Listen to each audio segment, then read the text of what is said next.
सर्वप्रथम आप सभी को, पूरे हिमाचल वासियों को नववर्ष की हार्दिक शुभकामनाएं। जैसा कि आप जानते हैं कि आज यहाँ पे एक हवन का आयोजन किया जा रहा है। ये हवन है हिमाचल प्रदेश सरकार की सद्बुद्धि के लिए। सद्बुद्धि शब्द इसलिए इस्तेमाल कर रहे हैं क्योंकि पिछले 2.5 साल के कार्यकाल में जो आपने देखा होगा, जो कृत्य सरकारों द्वारा किया गया है, हिंदुओं के ऊपर अत्याचार किए जा रहे हैं, उसके लिए कहा जा रहा है कि सद्बुद्धि भगवान दे। जिस प्रकार हमारे संजौली में इन्होंने निहत्थे लोगों पे लाठीचार्ज किया था, उसके बाद उन्हीं लोगों को जिनके ऊपर लाठीचार्ज किया, उन्हीं लोगों को बार बार पुलिस द्वारा प्रताड़ित किया जा रहा है। बार बार अलग अलग तरह के उनके ऊपर केस बनाने के लिए प्रेरित सरकार द्वारा पुलिस को प्रेशराइज किया जा रहा है। इसलिए कहा जा रहा है कि सरकार इस हवन द्वारा इनको सद्बुद्धि दी जाए, भगवान सद्बुद्धि दे, ताकि यह आने वाले जो समय हैं हमारे सनातनी को तंग ना करें, हमारे सनातनियों के साथ भेदभाव ना करें। वास्तव में वैसे तो इन्होंने जब ये सत्ता में आए, इन्होंने कहा भी था कि मैं सनातनियों को हरा के आया हूँ। वैसे इनसे उम्मीद तो कुछ की नहीं जा सकती।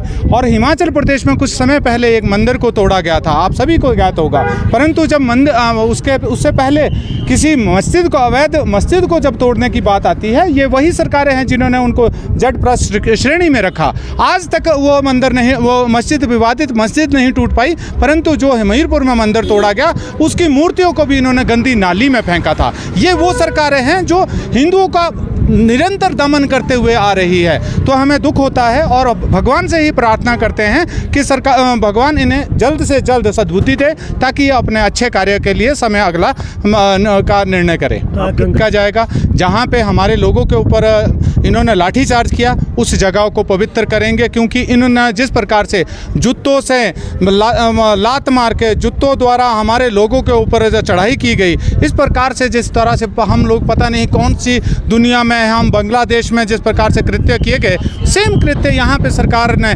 पुलिस द्वारा हमारे ऊपर किए गए थे।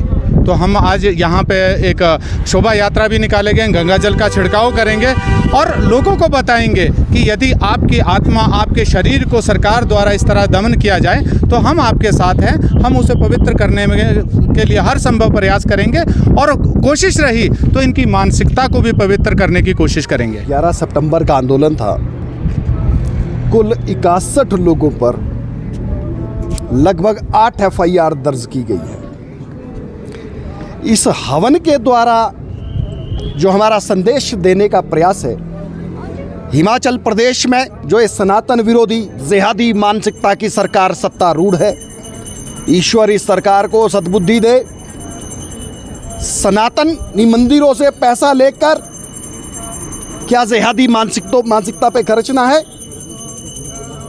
क्या साबित करना चाहती है हिमाचल प्रदेश की यह सरकार?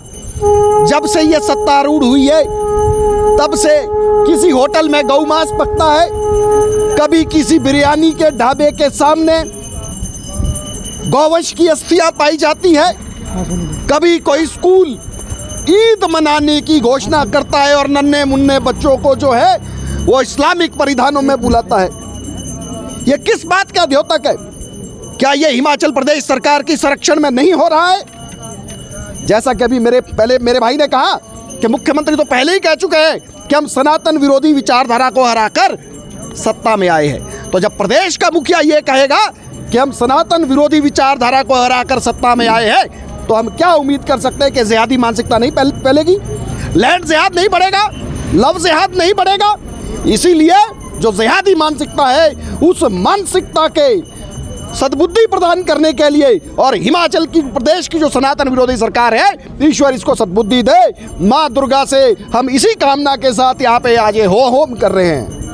को नववर्ष की शुभकामनाएं देती हूँ। और जो ये महायज्ञ आज यहाँ हो रहा है, जो हम सब महिलाओं ने अपना रूप दिखाया, जिस दिन मस्जिद के नीचे एक बहुत बड़ा आंदोलन हुआ था, आप सब ने देखा था शुरू से लेकर जिस तरह से नव दुर्गा बनकर सभी महिलाएं अपने घरों से बाहर निकली है, इसी तरह से अगर किसी भी तरह की छेड़खानी हमारे प्रदेश में सनातन के साथ की जाएगी, तो मैं चंडिका माता से ये आशीर्वाद मांगती हूँ कि हम सब बहनों को उसी तरह से वही रूप हमें देकर, ताकि हम इन सब का सामना कर सकें। पुलिस प्रशासन ने जिस तरह से हम पे लाठियाँ बरसाई, लाते घूसे हर तरह से पानी तक का इस्तेमाल किया गया हमारे ऊपर।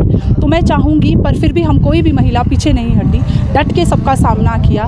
इसी तरह से मैं माता से आशीर्वाद मांगूंगी, डिंगू माता से, अपनी माँ कटासन से आशीर्वाद मांगूंगी कि इसी तरह से माता हमको शक्ति देना कि कभी भी सनातन पर कोई भी किसी भी तरह का जुल्म करे तो हम सब महिलाएं इसी तरह से अपना रूप दिखाएगी जिस तरह से हमने उस समय अपना रूप दिखाया था।